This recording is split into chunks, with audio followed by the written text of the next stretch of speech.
Vous souhaitez mieux comprendre ce que renferme le titre Un cœur simple de Gustave Flaubert? Dans cette vidéo, je vous propose un court résumé de cet écrit.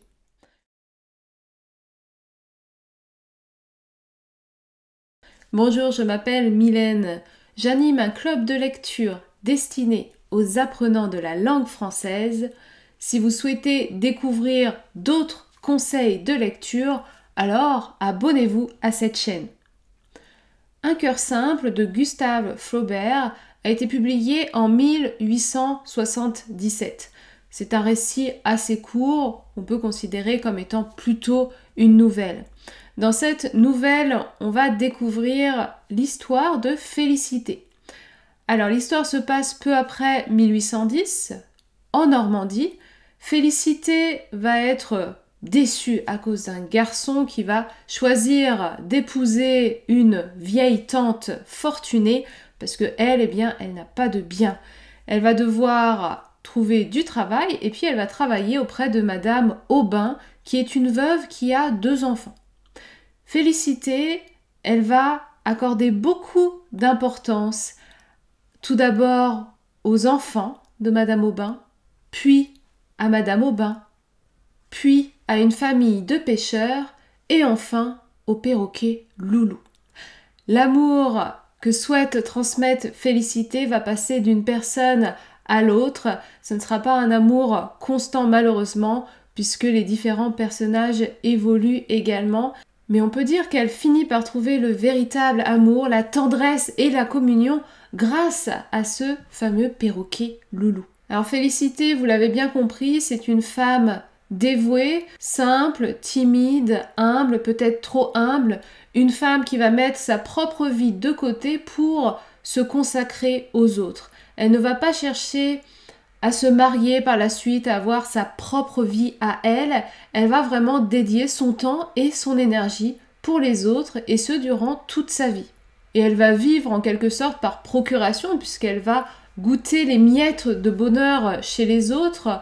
Voilà, elle n'a pas son propre bonheur à elle, mais elle va vivre par procuration.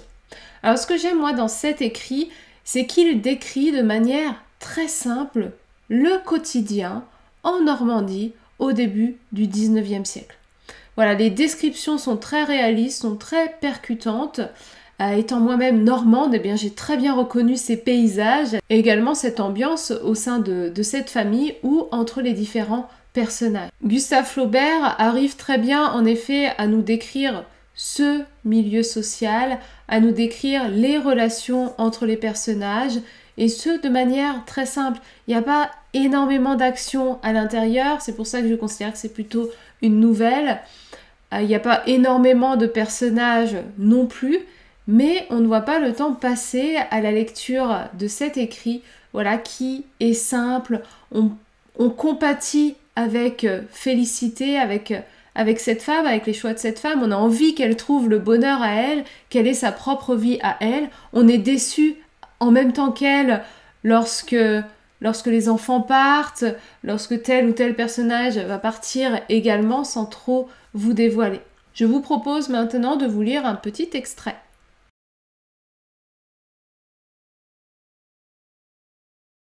Pendant un demi-siècle, les bourgeoises de Pont-l'Évêque envièrent à Madame Aubin sa servante Félicité. Pour 100 francs par an, elle faisait la cuisine et le ménage, cousait, lavait, repassait, savait brider un cheval, engraisser les volailles, battre le beurre et resta fidèle à sa maîtresse, qui cependant n'était pas une personne agréable. Elle avait épousé un beau garçon, sans fortune, mort au commencement de 1809, en lui laissant 2 enfants très jeunes avec une quantité de dettes. Alors, elle vendit ses immeubles, sauf la ferme de Touques et la ferme de Jeufosse, dont les rentes montaient à 5 000 francs tout au plus. Et elle quitta sa maison de Saint-Mélène pour en habiter une autre, moins dispensieuse, ayant appartenu à ses ancêtres et placée derrière les halles. Cette maison, revêtue d'ardoises, se trouvait entre un passage et une ruelle aboutissant à la rivière. Elle avait intérieurement des différences de niveau qui faisaient trébucher. Un vestibule étroit séparait la cuisine de la salle où Madame Aubin se tenait tout le long du jour, assise près de la croisée, dans un fauteuil de paille. Contre le lambris, peint en blanc, s'alignaient 8 chaises d'acajou. Un vieux piano supportait sous un baromètre un tas pyramidal de boîtes et de cartons. 2 bergères de tapisserie flanquaient la cheminée en marbre jaune et de style Louis XV. La pendule, au milieu, représentait un temple de Vesta, et tout l'appartement sentait un peu le moisi, car le plancher était plus bas que le jardin.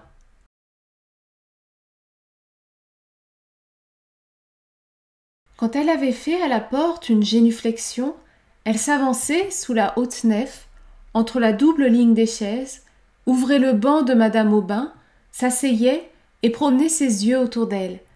Les garçons à droite, les filles à gauche, emplissaient les stalles du chœur. Le curé se tenait debout près du lutrin. Sur un vitrail de l'abside, le Saint-Esprit dominait la Vierge. Un autre la montrait à genoux, devant l'enfant Jésus. Et derrière le tabernacle, un groupe en bois représentait Saint Michel terrassant le dragon. Le prêtre fit d'abord un abrégé de l'histoire sainte. Elle croyait voir le paradis, le déluge, la tour de Babel, des villes toutes en flammes, des peuples qui mouraient, des idoles renversées. Et elle garda de cet éblouissement le respect du Très-Haut et la crainte de sa colère. Puis elle pleura en écoutant la Passion. Pourquoi l'avait-il crucifié, lui qui chérissait les enfants, nourrissait les foules, guérissait les aveugles, et avait voulu par douceur naître au milieu des pauvres, sur le fumier d'une étable.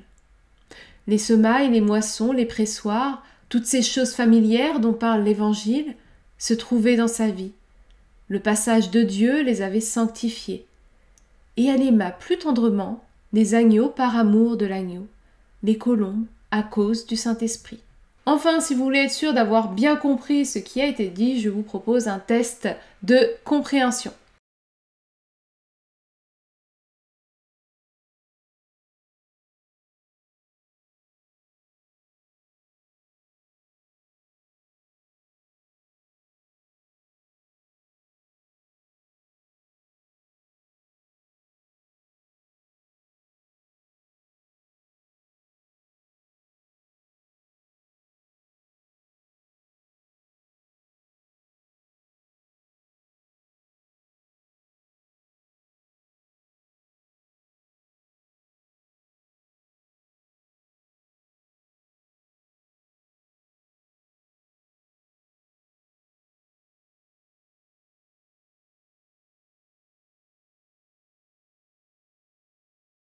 Si vous souhaitez découvrir d'autres conseils de lecture, alors allez regarder cette prochaine vidéo. À très bientôt.